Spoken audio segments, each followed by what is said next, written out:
नमस्कार दोस्तों, स्वागत है आपका फिर से एक नई क्वेश्चन सीरीज में। जैसा कि ये क्वेश्चन सीरीज का पार्ट नंबर 4 है और मैं आपको पहले ही बता चुका हूं कि ये क्वेश्चन सीरीज हम स्पेशली सीजीएल और सीएचएसएल एग्जाम्स के लिए कवर कर रहे हैं। यानी इस क्वेश्चन सीरीज में हम उन सभी क्वेश्चनों को कवर कर रहे हैं जो कि सीजीएल और सीएचएसएल के एग्जाम में बहुत बार रिपीट होते रहते हैं और बहुत ही इंपॉर्टेंट क्वेश्चन होते हैं। तो मैं आपसे वादा कर सकता हूं कि ये क्वेश्चन सीरीज आपके आने वाले सीजीएल और सीएचएसएल के एग्जाम में मील का पत्थर साबित होने वाली है। और आपसे गुजारिश है कि अगर आपको ये क्वेश्चन सीरीज अच्छी लगती है तो आप इसको प्लीज लाइक कीजिए, शेयर कीजिए और चैनल को सब्सक्राइब कीजिए ताकि आने वाली क्वेश्चन सीरीज का नोटिफिकेशन आपके पास टाइम पर पहुंच जाए। तो यहां से शुरू करते हैं हम अपनी क्वेश्चन सीरीज को। देखते हैं पहला क्वेश्चन क्या है। सुपरनोवा इज यानी सुपरनोवा क्या है। पहला ऑप्शन है ए कोमेट, एक धूमकेतु यानी बर्फ और धूल का गोला। ए एस्टेरॉइड, एक क्षुद्र ग्रह। ये क्या होते हैं? क्षुद्र ग्रह होते हैं, ये होते हैं रॉकी, रेमिनेंट और लेफ्ट ओवर। यानी जब सोलर सिस्टम बन रहा था, यानी जब सौर मंडल बन रहा था, तब उसके फॉर्मेशन में जो मटेरियल लगा था उसका बचा हुआ मटेरियल क्या है? क्षुद्र ग्रह है, यानी एक पथरीले हिस्से हैं, ठीक है, जो कि मंगल और जुपिटर के बीच में क्या करते हैं? सूर्य की परिक्रमा करते रहते हैं। एंड एक्सप्लोडिंग स्टार, यही हमारा करेक्ट ऑप्शन है। अब इसको बाद में समझेंगे। ए ब्लैक होल या एक ब्लैक होल है, ठीक है। ब्लैक होल क्या होता है? ये किसी तारे की सबसे आखिरी स्टेज होती है, यानी एक जीवन काल के दौरान सबसे आखिरी स्टेज तारे की क्या होती है? स्टार की एक ब्लैक होल होती है। ये आपको ध्यान रखना है, ठीक है। तो यहां पर जो करेक्ट ऑप्शन है वो है ऑप्शन नंबर 3, यानी एक्सप्लोडिंग स्टार ही क्या है? अपना सुपरनोवा है। सुपरनोवा कब बनता है? देखिए, जब एक तारे के अंदर बहुत ज्यादा एनर्जी आ जाती है, बहुत ज्यादा एनर्जी आने की वजह से वो रेड जियांट बन जाता है। और जब वो उस एनर्जी को काबू में नहीं रख पाता तो उसमें एक्सप्लोजन हो जाता है, विस्फोट हो जाता है। और विस्फोट के दौरान एक सूर्य इतनी एनर्जी, एक ही पल में इतनी एनर्जी एमिट करता है जितना कि एक सन अपने पूरे लाइफ टाइम में एमिट करता है। यानी एक लाइफ टाइम के दौरान जितनी एनर्जी एक सन एमिट करेगा उतनी एक ही पल में एमिट कर देना, तो एक ब्लास्ट हो जाता है और वही ब्लास्ट क्या है? सुपरनोवा है, ठीक है। ये आपको ध्यान रखना है।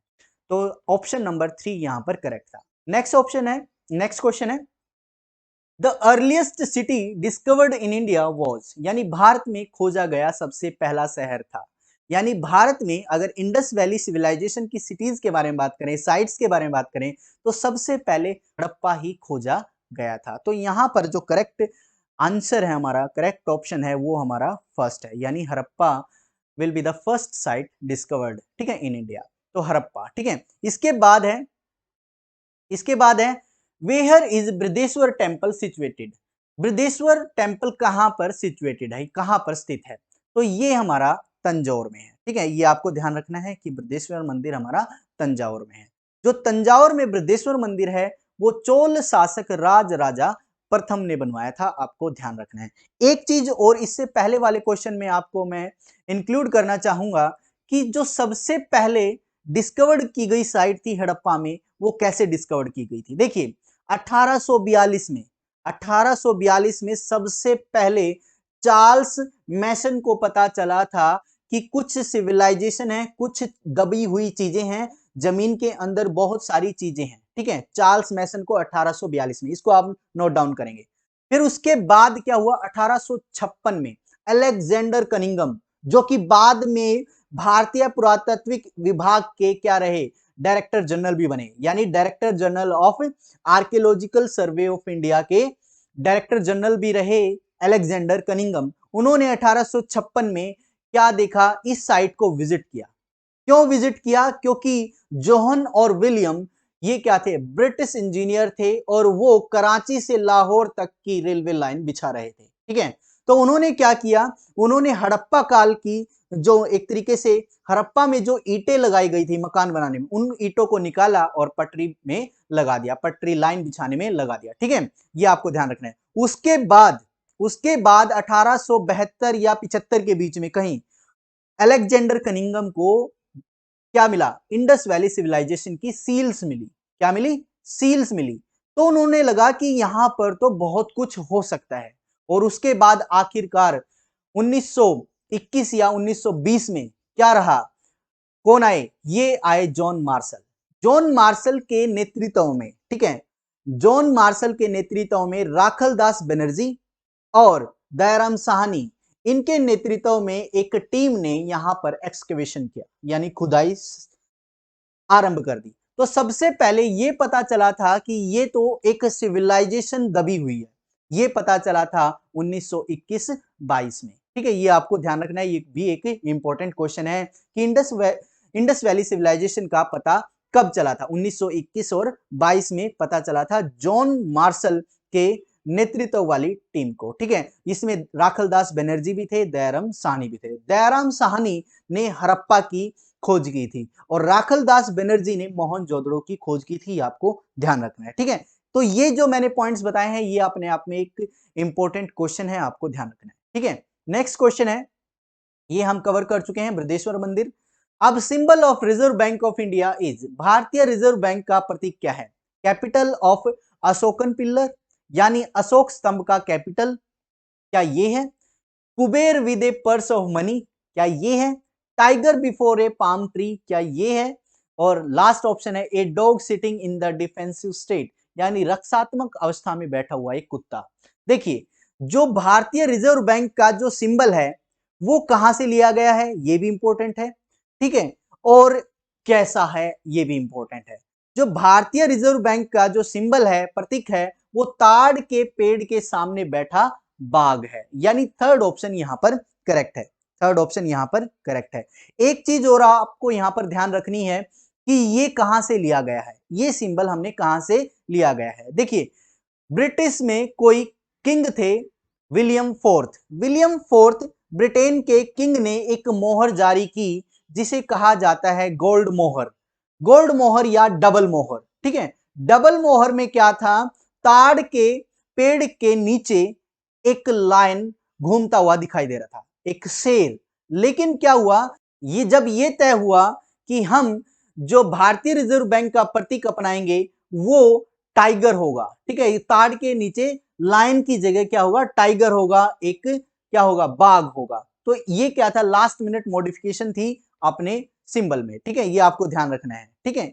ये इंपॉर्टेंट पॉइंट्स थे, फैक्ट्स थे। इसके बाद है the title Indian Napoleon has been attached to, यानी इंडियन नेपोलियन शीर्षक को किसके साथ जोड़ा गया है, चंद्रगुप्त मौर्य के साथ, समुद्रगुप्त के साथ, चंद्रगुप्त प्रथम के साथ, या हर्षवर्धन के साथ, ठीक है। तो यहां पर जो इंडियन नेपोलियन का शीर्षक है वो समुद्रगुप्त के साथ जोड़ा गया है, ठीक है। यहां पर आपको ध्यान देना है, अपना करेक्ट ऑप्शन होगा second, second will be the right option.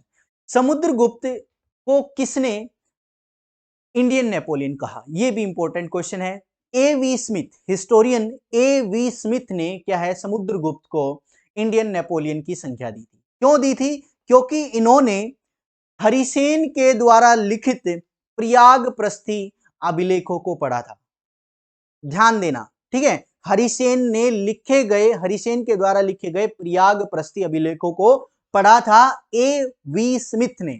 A V Smith ने ही उनको पढ़ने के बाद जो इंडियन नेपोलियन की संज्ञा है, टाइटल है, वो समुद्रगुप्त को दिया था। क्यों दिया था, क्योंकि यहां पर समुद्रगुप्त के जो विजयी गाथाएं हैं उनको लिखा गया था, यानी बहुत सारे यहां पर युद्ध लड़े गए थे समुद्रगुप्त के द्वारा, जो कि प्रयाग प्रस्थि अभिलेखों में वर्णित है।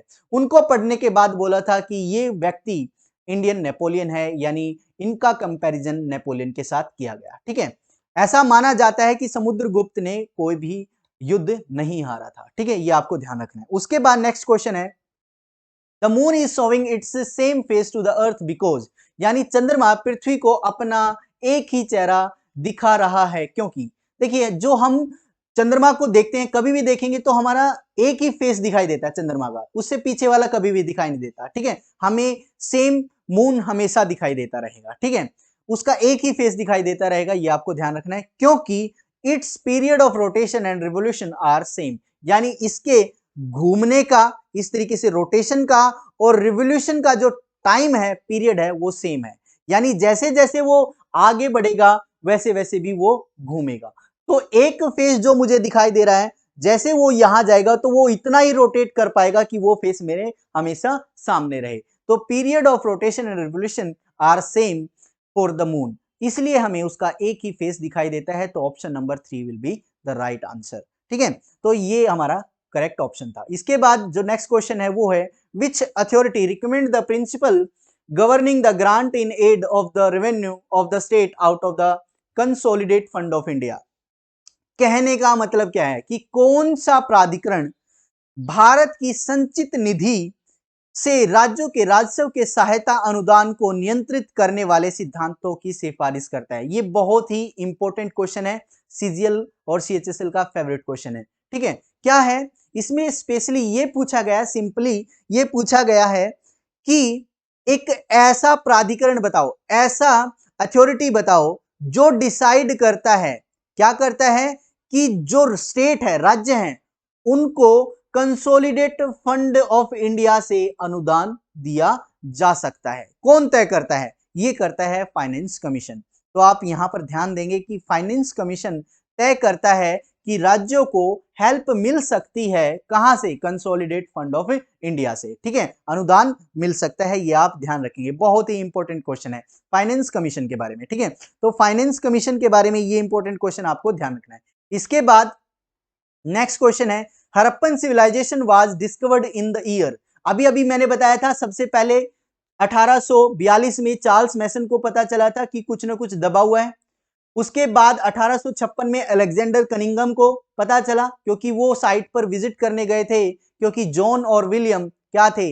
रेलवे पटरी बिछा रहे थे। उसके बाद कौन आए? जॉन मार्शल आए। जॉन मार्शल ने क्या है 1921 और 22 में क्या है दयाराम साहनी और राखल दास बनर्जी और कुछ एमिनेंट पर्सनैलिटी की हेल्प से वहां पर एग्जीक्यूशन स्टार्ट किया था। ये आपको ध्यान रखना है। ठीक है, ये आपको सीरीज ध्यान रखनी है। तो यहां पर राइट ऑप्शन क्या रहेगा कि इंडस वैली सिविलाइजेशन का पता 1922 में लगा, 21-22 में। ठीक है, आपको ध्यान रखना है। इसके बाद नेक्स्ट क्वेश्चन है who was the chairman of drafting committee of the constitution, यानी संविधान की प्रारूप समिति के अध्यक्ष कौन थे? पहला ऑप्शन है जेबी कृपलानी। क्या ये जेबी कृपलानी थे?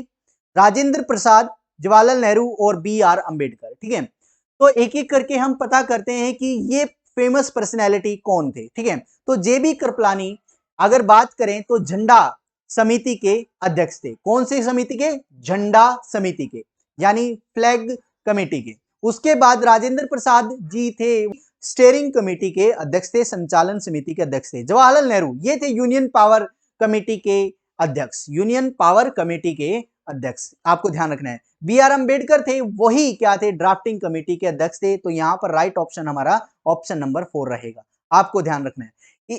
ये इंपॉर्टेंट क्वेश्चन है, ये पूछा जाता है कि कौन सी कमेटी के अध्यक्ष कौन थे। तो यहां पर मैंने एक टेबल इंक्लूड की है, आपको ये सारे पढ़ने हैं कि कौन सी समिति के कौन अध्यक्ष थे। ड्राफ्टिंग कमेटी के B R Ambedkar, union power committee के Jawaharlal Nehru, union constitution committee के Jawaharlal Nehru, provisional constitution committee के वल्लभ भाई पटेल। आपको ध्यान रखना है, इंपॉर्टेंट है। Advisory committee of fundamental rights minority and tribe and excluded area, इनके कौन थे? ये थे हमारे Vallabh Bhai Patel. Rules of procedure committee के राजेंद्र प्रसाद, इंपॉर्टेंट है, रूल्स ऑफ प्रोसीजर कमेटी के Rajendra Prasad. State committee Jawaharlal Nehru, committee for negotiating with the state, ये जवाहरलाल नेहरू थे। स्टेयरिंग कमेटी, ये भी इंपॉर्टेंट है, स्टेयरिंग कमेटी के जो चेयरमैन थे वो थे स्टीयरिंग कमेटी के चेयरमैन राजेंद्र प्रसाद थे, आपको ध्यान रखना है। ठीक है, यहां से भी क्वेश्चन पूछा जा सकता है। इसके बाद क्या है? Asteroids revolve around the sun in between, यानी शुद्ध ग्रह सूर्य की परिक्रमा किसके बीच में करते हैं? ये अभी मैंने इंक्लूड किया था, एस्ट्रॉइड क्या है तब बताया था, पहले ही क्वेश्चन में मैंने बताया था कि मार्स और जुपिटर के बीच में कुछ रॉकी लेफ्ट ओवर्स हैं। रॉकी लेफ्ट ओवर्स मतलब कुछ पथरीले भाग जो कि बच गए थे सौर मंडल के फॉर्मेशन के समय, यानी सोलर सिस्टम के फॉर्मेशन के समय कुछ पदार्थ, कुछ रॉकी मटेरियल बच गया था जो कि अब घूम रहा है मार्स और जुपिटर के बीच में, और यही क्या है? हमारे एस्ट्रॉइड्स हैं। तो ये अपना करेक्ट ऑप्शन कौन सा होगा? सेकंड ऑप्शन क्या होगा? मार्स और जुपिटर के बीच में जो भी रॉकी रेमिनेंट्स हैं, लेफ्ट ओवर्स हैं, वो क्या है? एस्ट्रॉइड्स हैं। ठीक है, ये आपको ध्यान रखना है, बहुत ही इंपॉर्टेंट क्वेश्चन है। उसके बाद है which of the following Vedas provide information about the civilization of early Vedic age? देखिए जो वैदिक काल है उसकी जानकारी हमें कहां से मिलती है, ऋग्वेद से मिलती है, तो पहला ऑप्शन यहां पर करेक्ट है। आपको ध्यान रखना है ऋग्वेद से जानकारी मिलती है, ठीक है। बाकी के 3 वेद से हमें अलग अलग जानकारी मिलती है उत्तर वैदिक काल की, ठीक है, आपको ध्यान रखना है। वैदिक काल की जानकारी हमें ऋग्वेद से मिलती है, ये आपको ध्यान रखना है। उसके बाद है the provisional president of constituent assembly was, यानी संविधान सभा के अस्थायी सदस्य कौन थे। पहले ऑप्शन है डॉक्टर सच्चिदानंद सिन्हा, यही हमारा करेक्ट ऑप्शन है, ठीक है। तो आप यहां पर पहला ऑप्शन लगाएंगे डॉक्टर सच्चिदानंद सिन्हा। देखिए क्या था, 9 दिसंबर 1946 को कॉन्स्टिट्यूएंट असेंबली का फर्स्ट मीटिंग हुई, यानी पहली बैठक संविधान सभा की 9 दिसंबर 1946 को हुई, ठीक है। उस समय क्या हुआ था, सभी आपस में बैठे हुए थे, तो एक को अस्थायी अध्यक्ष चुना गया। और वो कौन थे अस्थायी अध्यक्ष, वो थे उस सभा के सबसे वरिष्ठ नागरिक, सबसे ज्यादा उम्र के व्यक्ति डॉक्टर सच्चिदानंद सिन्हा। आपको ध्यान रखना है सबसे वरिष्ठ व्यक्ति कौन थे वहां पर, सबसे वरिष्ठ व्यक्ति थे डॉक्टर सच्चिदानंद सिन्हा, और उन्हीं को क्या बनाया गया था, अस्थायी अध्यक्ष बनाया गया था, प्रेसिडेंट बनाया गया था कॉन्स्टिट्यूएंट असेंबली का। आपको ध्यान रखना है, तो पहली कॉन्स्टिट्यूशनल असेंबली का जो अस्थायी अध्यक्ष बने थे वो डॉक्टर सच्चिदानंद सिन्हा बने थे। डॉक्टर राजेंद्र प्रसाद अगली मीटिंग में, यानी 11 तारीख को, ठीक है, 11 दिसंबर 1946 को जो मीटिंग हुई थी, सेकंड मीटिंग हुई थी, उसमें क्या है, परमानेंट प्रेसिडेंट नियुक्त हुए थे, ठीक है, डॉक्टर राजेंद्र प्रसाद, और वही हमारे प्रेसिडेंट ऑफ इंडिया, पहले प्रेसिडेंट ऑफ इंडिया रहे हैं, ठीक है। B R Ambedkar drafting committee के क्या थे, चेयरमैन थे, आपको पता है। और डॉक्टर जवाहरलाल नेहरू ये हमारे फर्स्ट प्राइम मिनिस्टर बने, आपको ये ध्यान रखना है, ठीक है। इसके बाद नेक्स्ट क्वेश्चन है संविधान सभा के अध्यक्ष कौन थे। अभी अभी इंक्लूड किया है, संविधान सभा के जो परमानेंट अध्यक्ष थे वो कौन थे, डॉक्टर राजेंद्र प्रसाद। तो आपको ये ध्यान रखना है, doctor Rajendra Prasad will be the right answer. उसके बाद नेक्स्ट क्वेश्चन है who was the president of republic of India who consistently described India secularism as सर्वधर्म समभाव। आपको ये क्वेश्चन पक्का ध्यान रखना है क्योंकि ये क्वेश्चन बहुत बार रिपीट हुआ है, ठीक है, कि भारतीय गणराज्य के राष्ट्रपति कौन थे जिन्होंने लगातार धर्मनिरपेक्षता को सर्वधर्म समभाव के रूप में वर्णित किया था। देखिए जो सर्वधर्म समभाव है ये स्लोगन कॉइंड किया गया था किसके द्वारा, महात्मा गांधी के द्वारा, ठीक है। महात्मा गांधी ने इस स्लोगन को बनाया था कि जो भारत है वो वहां पर सर्व धर्म समभाव है, यानी सभी धर्मों का यहां पर सम्मान किया जाता है, सभी धर्मों को समान रूप से देखा जाता है, ठीक है।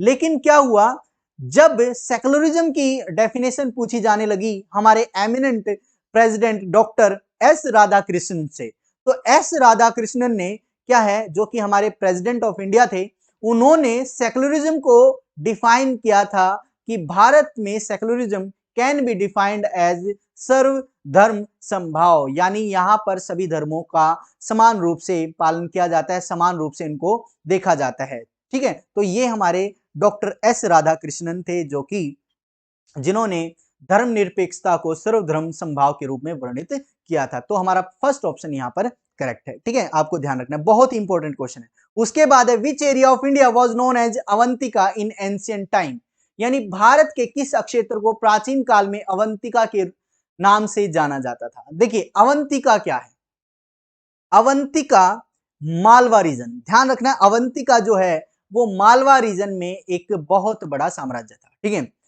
अवंतिका महाजनपद आपने पढ़े होंगे, अवंतिका भी एक महाजनपद में से था, तो अवंतिका मालवा रीजन में था और इसकी राजधानी उज्जैन थी, ठीक है। उज्जैनी जो थी वो सिप्रा नदी के किनारे थी, ये भी इंपॉर्टेंट क्वेश्चन है, आपको ध्यान रखना है। तो यहां पर जो फोर्थ ऑप्शन है वो यहां पर करेक्ट रहने वाला है, मालवा, यानी अवंतिका मालवा रीजन का कोई इंपॉर्टेंट क्षेत्र था, रीजन था, जो कि पुराने जमाने में जाना जाता था। इसके बाद है नेक्स्ट क्वेश्चन है the surface temperature of sun is estimated as, यानी सूर्य की सतह के तापमान का अनुमान है, कितना तापमान है, अनुमानित है, ये है 6000 डिग्री सेल्सियस, बहुत बार रिपीट हुआ है क्वेश्चन, ठीक है। तो जो सन का टेम्परेचर है लगभग 6000 डिग्री सेल्सियस है, आपको ध्यान रखना है। उसके बाद है the darkest portion of the shadow casting during an eclipse is, ये क्वेश्चन बहुत ही इंपॉर्टेंट है, ठीक है, यानी जब सूर्य ग्रहण होता है, ठीक है, ग्रहण होता है, तो उस समय क्या होता है, सन, मून और अर्थ, यानी सूर्य, पृथ्वी और चंद्रमा एक लाइन में आ जाते हैं। ठीक है, तो सबसे, अब इसे आप एक बार इसको देखिए, ये हमारा क्या है, सन है, ये हमारा क्या है, उसको कवर करने वाला अर्थ है। ठीक है, तो यहां पर आप देख रहे होंगे सबसे डार्केस्ट, ये शैडो का सबसे डार्केस्ट पार्ट, ये पूछा गया है कि इसका नाम क्या है। डार्केस्ट पार्ट होगा जो शैडो का, उसको हम बोलते हैं अम्ब्रा, और जो लाइटर ग्रे कलर का जो पार्ट है आप देख रहे होंगे उसको बोलते हैं पेनम्ब्रा। ठीक है, तो यही क्वेश्चन हमारा है कि डार्केस्ट साइड को क्या कहते हैं, इसको बोलते हैं अम्ब्रा। फिर से देखिए अम्ब्रा। ठीक है, तो यहां पर क्वेश्चन भी देखिए एक बार आप, कि darkest portion of the shadow casting during an eclipse is, यानी ग्रहण के दौरान छाया का सबसे काला भाग होता है अम्ब्रा। तो आप यहां पर ध्यान देंगे कि umbra will be the right option, यहां पर अम्ब्रा हमारा करेक्ट आंसर है। इसके बाद देखिए, इसके बाद ये है the planet revolving east to west is, मैं आपको बहुत बार समझा चुका हूं, मैंने प्लैनेट्स के रिगार्डिंग काफी वीडियो अपने चैनल पर डाली हैं, आप उनको एक बार कवर कीजिए, बहुत ज्यादा डिटेल में मैंने पढ़ा रखा है, वहां से अलग कोई क्वेश्चन आने की कोई संभावना नहीं है। तो मैंने बताया था सिर्फ और सिर्फ 2 प्लैनेट ऐसे हैं जो कि ईस्ट टू वेस्ट रोटेट करते हैं। ठीक है, तो ये कौन से हैं, सॉरी रिवॉल्व करते हैं, ये अपना कौन सा रहेगा, यहां पर वीनस रहेगा। आपको ध्यान रखना है यहां पर क्या है, वीनस। ठीक है, वीनस क्या करते हैं, परिक्रमा करते हैं पूर्व से पश्चिम की ओर, आपको ध्यान रखना है। ठीक है, अब इसके बाद है द वर्ड सत्यमेव जयते in the state emblem of India were taken from, यानी भारत के राज्य चिन्ह में सत्यमेव जयते कहां से लिया गया है। सबसे पहले हम बात करते हैं कि नेशनल एम्बलम कौन सा है, 4 शेरों की मूर्ति वही हमारा नेशनल एम्बलम है, ये आपको ध्यान रखना है। नेशनल एम्बलम क्या है, 4 शेरों की मूर्ति। कहां से लिया गया है, ये लिया गया है सारनाथ में स्थित अशोक स्तंभ से, सारनाथ में स्थित अशोक स्तंभ में, सारनाथ है कहां, यूपी में। ठीक है, ये आपको ध्यान रखना है। उसके बाद उस एम्बलम में लिखा हुआ है सत्यमेव जयते, यानी ट्रुथ अलोंग ट्रियम्फ्स, ट्रुथ अलोंग ट्रियम्फ्स, आपको ध्यान रखना है। ये लिया गया है उपनिषदों से। उपनिषद में कौन से उपनिषद से, तो यहां पर ऑप्शन तो उपनिषद करेक्ट है, लेकिन मैं अगर फर्दर आप जानना चाहते हैं, ये भी ऑप्शन पूछा जा सकता है, ये भी क्वेश्चन पूछा जाता है कि कौन से उपनिषद से हमने सत्यमेव जयते लिया है, तो सत्यमेव जयते मुंडको उपनिषद से लिया गया है। आपको ध्यान रखना है, मुंडको उपनिषद से सत्यमेव जयते लिया है। तो यहां पर करेक्ट ऑप्शन हमारा क्या है, फर्स्ट है, यानी उपनिषदों से हमने सत्यमेव जयते को लिया है। ठीक है, उसके बाद है with whom is Junagadh rock inscription associated, Junagadh शिला अभिलेख किससे संबंधित है, ये आपसे पूछा गया है। तो जूनागढ़ शिला अभिलेख मैं आपको बता देता हूं, यहां पर करेक्ट ऑप्शन है रुद्रदामन से। ठीक है, आप इस तरीके से याद रखेंगे कि रुद्रदामन का जूनागढ़ अभिलेख। ठीक है, तो यहां पर करेक्ट ऑप्शन क्या है, फर्स्ट है। रुद्रदामन के बारे में अगर आप जानना चाहें तो रुद्रदामन शक डायनेस्टी के राजा थे, रुद्रदामन। ठीक है, शक डायनेस्टी के क्या थे, किंग थे। उसके बाद इनको सत्रप कहा जाता था, सत्रप। तो रुद्रदामन बहुत ही प्रतापी राजा थे, तो इन्होंने सत्रप की जगह अपने आप को महासत्रप कहा, महाक्षत्रप या सत्रप कहा। ठीक है, महाक्षत्रप कहा। और जो रुद्रदामन का जूनागढ़ शिला अभिलेख है, इसको हम गिरनार के अभिलेख भी कहते हैं, गिरनार के अभिलेख कहते हैं। क्यों कहते हैं, क्योंकि जूनागढ़ के पास क्या है, गिरनार की पहाड़ियां ही हैं, जूनागढ़ के पास गिरनार की पहाड़ियां ही हैं, और उनको इसलिए इनको इन अभिलेखों को गिरनार के अभिलेख भी कहते हैं। एक बात और ध्यान रखनी है कि यहां पर स्कंदगुप्त और अशोका के इंस्क्रिप्शन एक ही साथ मिलते हैं। ठीक है, ऐसा कौन से अभिलेख है जहां पर अशोक के और स्कंदगुप्त दोनों के अभिलेख एक ही जगह पर पाए जाते हैं, तो वो रुद्रदामन के जूनागढ़ अभिलेखों से मिलते हैं। ठीक है, ये आपको ध्यान रखना है, बहुत ज्यादा इंपॉर्टेंट क्वेश्चन है ये आपको, ठीक है, कवर करने। अब निवारक निरोध का अर्थ है, प्रिवेंटिव डिटेंशन मींस, देखिए ये क्या है, अगर मान लो, अगर गवर्नमेंट फील करती है, if government feel that a person at liberty can be threat to the nation, और we can say can be threat to the integrity and unity of the nation, and can be threat to the law and order of the nation, then government can detain or arrest that person. उस आदमी को government क्या कर सकती है, arrest कर सकती है या फिर डिटेन कर सकती है विदाउट इंटेरोगेशन। ठीक है, आपको ये शब्द ध्यान रखने हैं कि प्रिवेंटिव डिटेंशन होता क्या है। पॉलिटी का बहुत ही इंपॉर्टेंट क्वेश्चन है।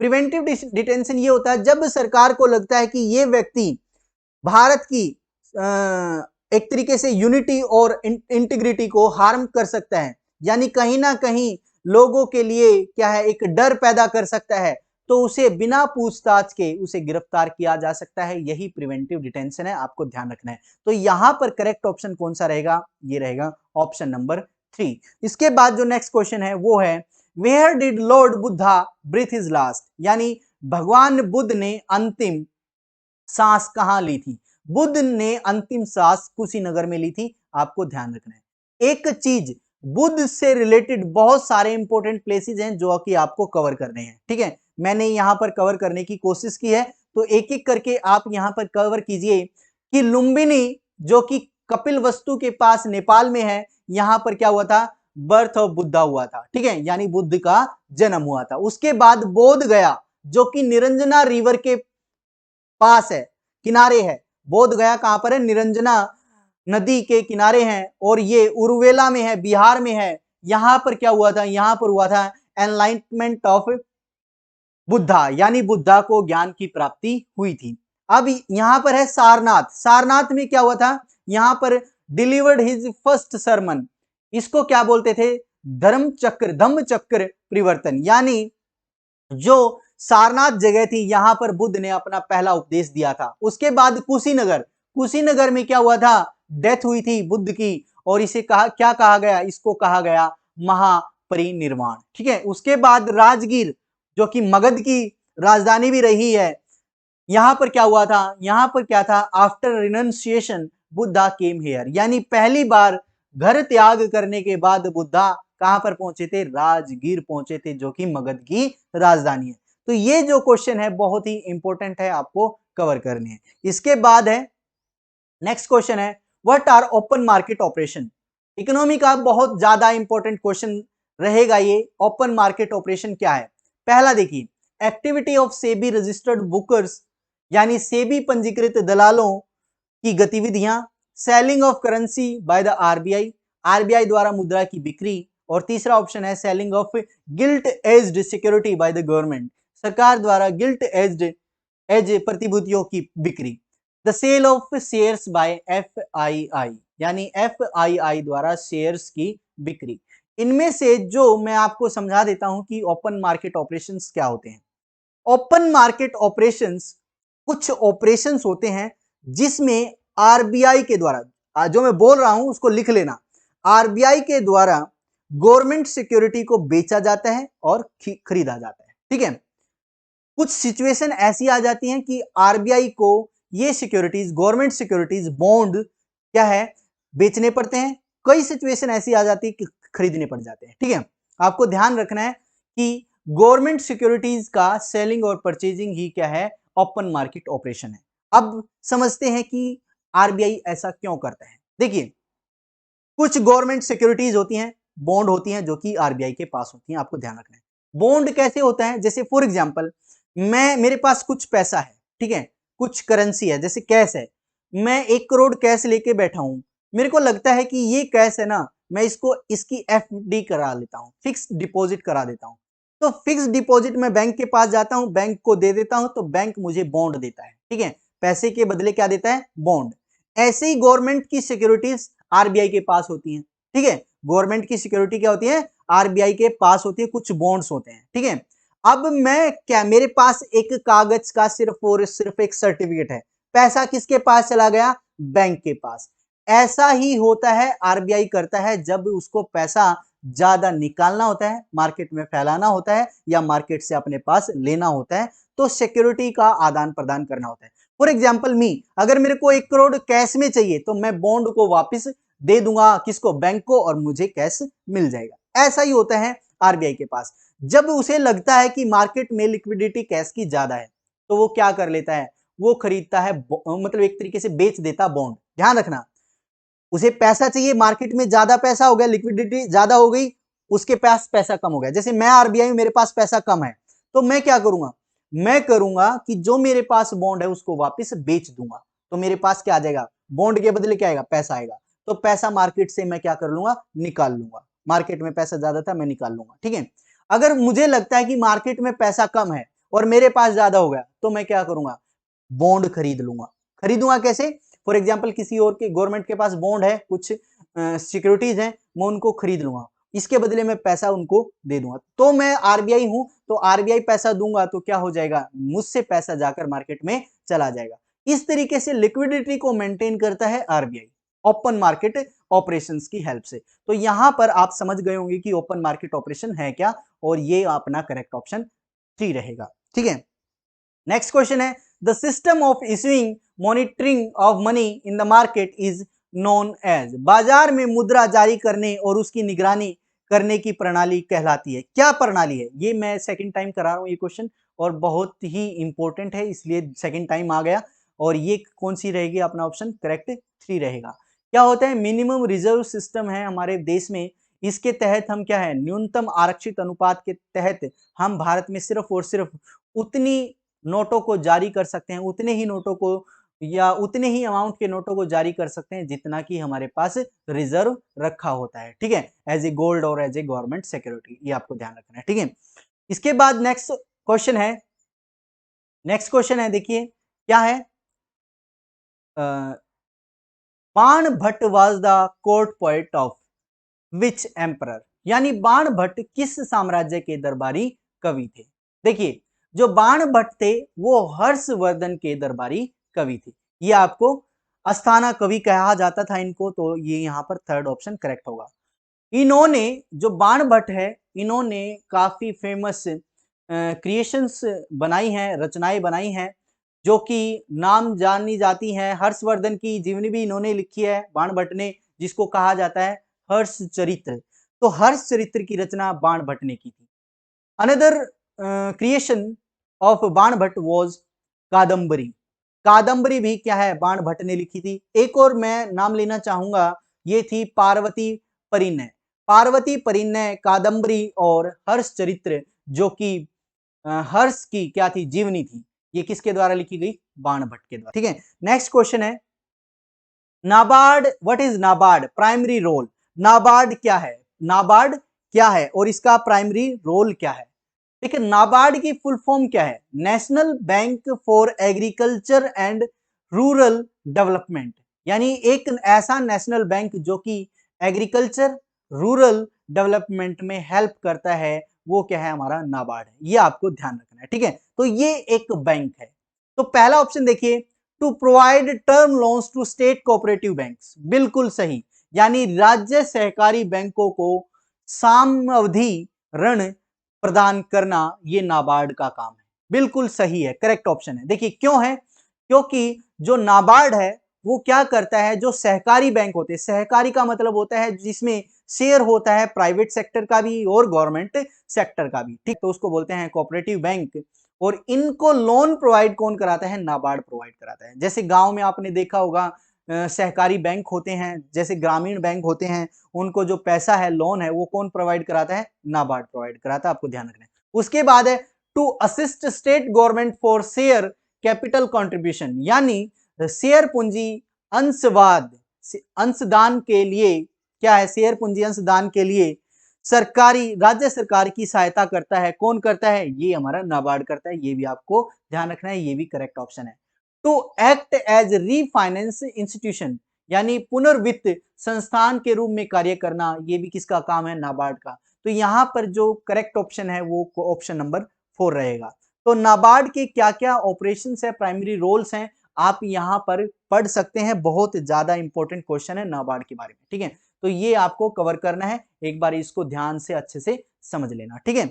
ये क्वेश्चन बार बार रिपीट होता रहता है, ठीक है। इसके बाद है वैदिक गणित का सबसे महत्वपूर्ण पाठ है, क्या है, शतपथ ब्राह्मण, अथर्ववेद, शुल्ब सूत्र और छांदोग्य उपनिषद, आपको ध्यान रखना है। तो मोस्ट इंपोर्टेंट टेक्स्ट है वैदिक मैथ का, वो कहां से लिया गया है ये आपको बताना है, ठीक है। यानी हमारा जो एंशिएंट टाइम का मैथ है वो कहां पर वर्णित है ये बताना है। तो जो हमारे प्राचीन टाइम का जो मैथ है, जहां पर ज्योमेट्री वगैरह पहले से ही थी, जहां पर ज्योमेट्री वगैरह पहले से ही इंक्लूड थी, वो था सुल्व सूत्र। सुल्व सूत्र क्या है? हमारा अर्ली वैदिक मैथमेटिक्स है। ठीक है, आपको ध्यान रखना है, अर्ली वैदिक मैथमेटिक्स क्या है? सुल्व सूत्र है। यहाँ पर क्या है? ज्योमेट्री वगैरह पहले से ही वर्णित थी, प्राचीन काल की ज्योमेट्री यहीं पर मिलेंगी आपको। ठीक है, इसके बाद जो नेक्स्ट क्वेश्चन है यही थे। ठीक है, तो आई होप आपको ये सारे क्वेश्चन इंपॉर्टेंट लगे हैं और ये क्वेश्चन सीरीज आपको अच्छी लगती है, तो इसको प्लीज लाइक कीजिए, शेयर कीजिए और सब्सक्राइब कीजिए चैनल को। Thank you very much.